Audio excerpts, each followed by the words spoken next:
शान्ति शान्ति शान्तिः। जलेऽस्मिन् सन्निधिं कुरु, श्रवणनयनजं वा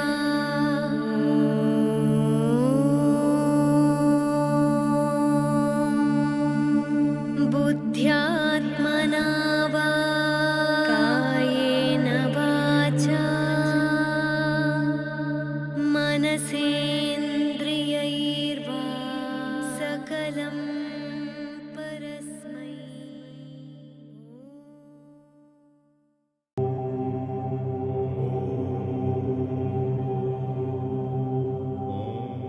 Let's go into the food part and basically try to make their food chart. So what aggravated people should eat. So keep one thing in mind. When I'm saying Vat, I'm saying the people who are Vat types. Okay, they could also be the people who have Vat aggravation. So this basic question keeps coming to the mind of people when I've been teaching in my residential courses, that they keep getting confused at Vat means what. Vat means the ones who have Vat personalities or who have Vat constitution, pure Vat constitution, which is pretty rare. I mean, it's not rare, but it's not so common either. But or it's about people who have Vat aggravation. So I would say, when and why would you give someone a diet? In two situations. Someone who wants to maintain the health but not really sick, there's no disorder, there's no undesirable issues in the body or symptoms in the body, but that person just wants to maintain the health. So, but that person is a Vat type person. Means the Vat personality or the Vat constitution means that Vat is more dominant and it is prone to aggravation, especially if your lifestyle goes wrong or in the Vat aggravating and accumulating seasons, right?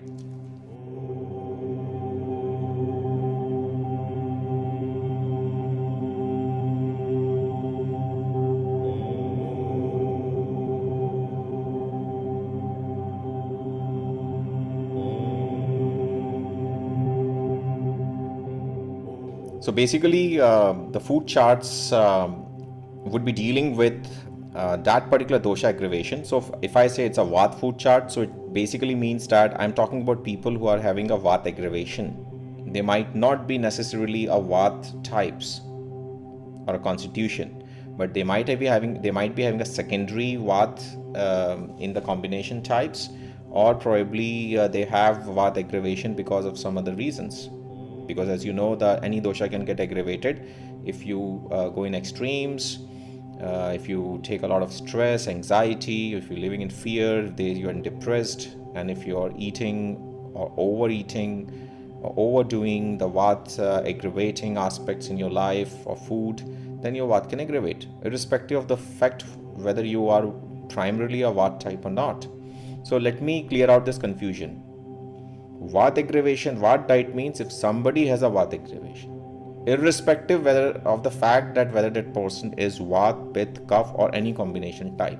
We all have all the three doshas, as you know. We are a combination of all the three doshas. It's not that Pitta people don't have Vat and Kapha in their body. Probably Pitta people would have predominant Pitta personality, and the Pitta is prone to aggravation. Likewise, Kapha personalities would have tendency to get Kapha aggravation, whereas other two would be balanced. Similarly, here the Vat food chart would be applicable on people who would have a predominant tendency for the Vat aggravation. However, it is applicable on anybody who has a Vat aggravation. Okay, so after clearing this point here, I would like to start and move ahead. The first is we will talk about vegetables once again. So as you can see on your screen, which I put a slide here, that you always have to use fresh and seasoned vegetables. That's a basic fundamental rule. So major means what they should ideally eat. There would be three categories: major, minor and regressive. Okay, for every food type. Mostly in some food type they would be the only regressive, because that's really not allowed for that person. So major means you should eat what would help you to balance or reduce that aggravated dosha. Minor means that's not good for you, and if you eat, that would aggravate your symptoms and your dosha further. So you should only have in minor quantity, even if you have to. Mostly you should avoid. And regressive means regressive types in any food category would mean that you should totally avoid that, because if you eat that, you would become further sick and your symptoms would increase. So the further Vata types, if you have a Vata aggravation, the vegetables that you should eat are artichoke, asparagus, bok choy, carrots, daikon, as you can see here, green beans, lenticress, leeks, the cooked ones, not the raw ones. Okay, raw food is not good for Vata, and I've been stressing upon this in my other videos, but in this I'm going to talk more specifically that raw food is not really good for Vata people. So please cook your vegetables. Okay, I'm not telling you to eat these vegetables raw if you have Vata aggravation. There are certain exceptions, but I'll talk about it. So cooked leeks, onions, again, don't eat raw onions if you have Vata aggravation, eat cooked onions. Then pumpkin, sweet potatoes, not normal potatoes, but sweet potatoes. Summer squash, zucchini, and then watercress. I mean, zucchini is not so great, but you can have it if you cook it a bit, in little bit. Winter squash. Oh, these are the ones you can eat as a major category. Let's move towards the fruits here now and use fresh and seasonal fruits, as I already said. So here the fresh and the seasonal fruits, the major ones which Vata people, fortunately Vata people can eat most of the fruits. So the major ones that they should eat are apricots, and then avocado are amazing. Bananas would really balance their Vata. It's lubricating in nature, it increases cough, right? So if you want to reduce your Vata, you should increase your cough, as you all know. You can also have sour and the citrus fruits like orange, papaya, lemons, kiwi, grapefruit, pineapple, right? And they can have dates and figs as well. Coconut is very good for Vata, cherries, berries. I mean, you can see more oranges, everything. Mangoes, melons. Well, sweet melon is okay, but only sweet melon is an exception, otherwise not. Plums, rhubarb, tamarind, tangerines, and peaches. So these are the ones they can eat. So good news for Vata people, they can eat most of the fruits. I mean, they are lucky ones in that sense, not like cough ones who can't eat most of the fruits. So let's move ahead with the grains. These are the grains which basically you can eat all year. Again, being mentioned here, wheat types should avoid, wheat means Vata types should avoid a mono diet of brown rice. So you should not just eat brown rice. It's not good. Brown rice is not really good for, I would say, for the Vata types, contrary to what people feel. The major ones I would say are basmati rice, brown or white, but mostly white I would say. Then brown rice or all grain or sweet. Oats are amazing for Vata types. I mean, whole cooked. Then sushi rice. I mean, I've never tasted it, but it's white sushi rice is also good for Vata types. I mean, in Vata aggravation to reduce it. Then wheat berries. Now let's moving towards the legume, beans, peas, and soya derivatives.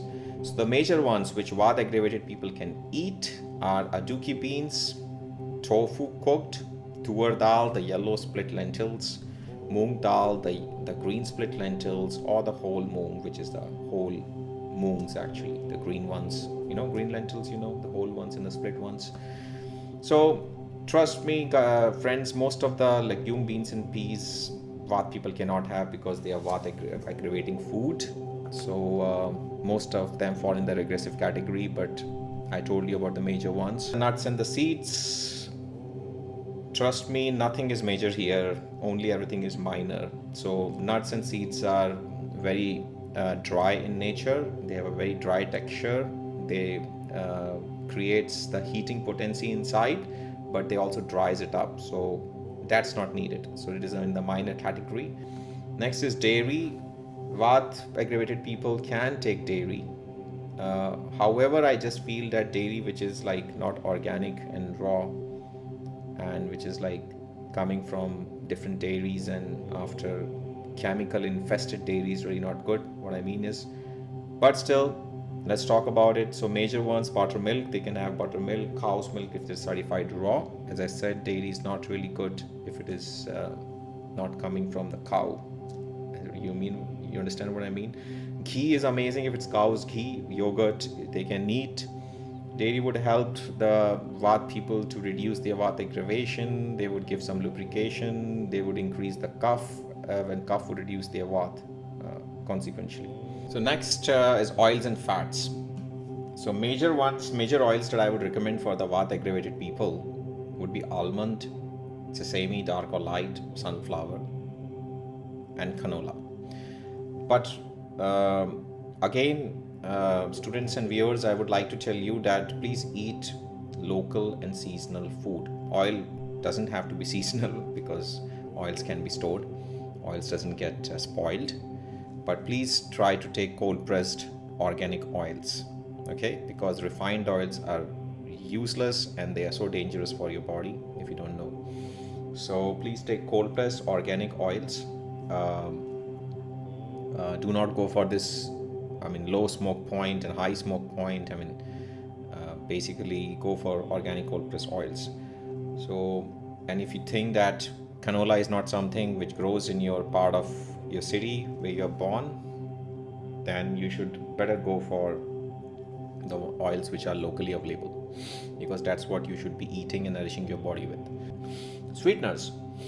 So major ones you can say Amasake, which is rice milk. It's amazing. It's really amazing for the Vata aggravation and work as a medicine actually. Brown rice syrup, yes, you can take. I'm not a big fan of it.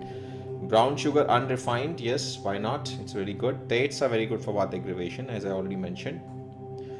Fruit juice concentrates, I would tell you to avoid it. I think it's not so great. Go for a natural sugar like jaggery or brown sugar or brown rice syrup or Amasake.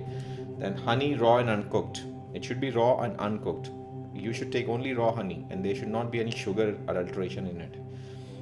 Maple syrup, of course, if it is locally available, and sugarcane juice we use a lot in India. But I would just tell you to restrict to dates, honey, raw honey, brown sugar, Amasake and brown rice syrup. And sukanat and sugarcane juice, you can't use sugarcane juice because it doesn't have a storage life. You can't even store it more than 2 hours, it gets spoiled.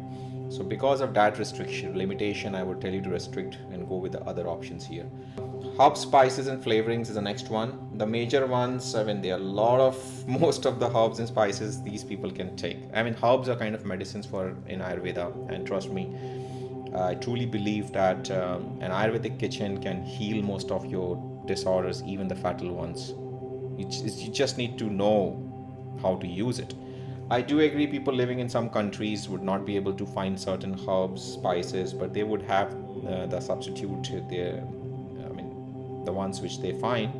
And it's always possible to order things online these days.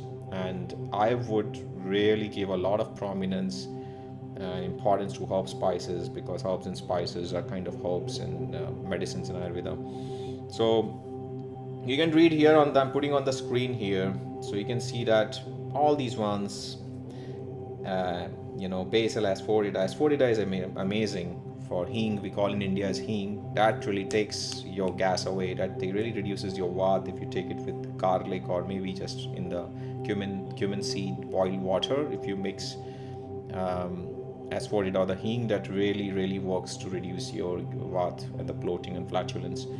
Basil is amazing. Bay leaf, black cumin, black pepper, cardamom, chili pepper, cinnamon, cloves, coriander. List goes on and on.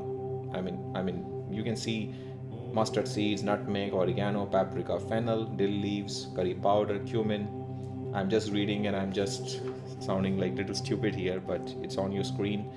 Then pipali, which is a special herb, which is very good for reducing vat and also cough. Then saffron we already mentioned about. Saffron is hot in nature, so it reduces vat, but you should use it in the milk. Don't take it like in the water, or don't eat saffron like that. It's very expensive spice anyways. I don't think so people can afford eating raw like that. It's very strong either. So mix in the milk, then it works for the vat aggravation.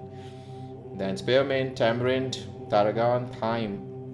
I would say thyme should be restricted. It's not so great, but you can take if you have vat aggravation. It reduces inflammation.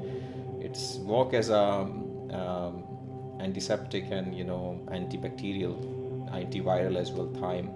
Turmeric, no, turmeric needs no introduction. I mean, there are separate books written on turmeric. It's anti-cancer, antibacterial, antifungal, antiviral, and it has so many benefits. I mean, so turmeric is one of the most amazing herb in Ayurveda.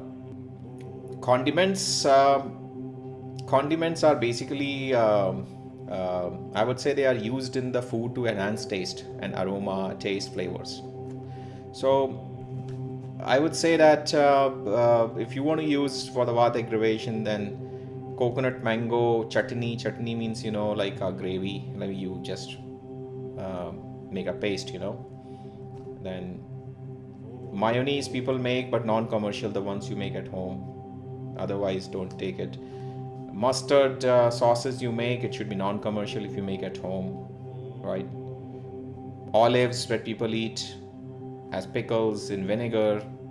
I mean, and pickles, ginger or lime in general. Rock salt, sea salt that people use. I mean, I advise people to eat only rock salt and sea salt, and not the white salt, because it has so many minerals. All the minerals are present in the rock salt. Tamarind, vinegar, brown rice or herbal or whatever. Yogurt, spice yogurt is good actually. Spiced, I would say that if you like chili, then a little bit of chili, not a lot. But I'm not talking about red chili powder. Small green chili, a little bit. If not, then you can use the cumin seed powder. You can grind it and then put fresh cilantro or the coriander and some rock salt. So that's really going to help you to reduce the vat aggravation. Actually, it's amazing for vat aggravation. Move ahead to the teas.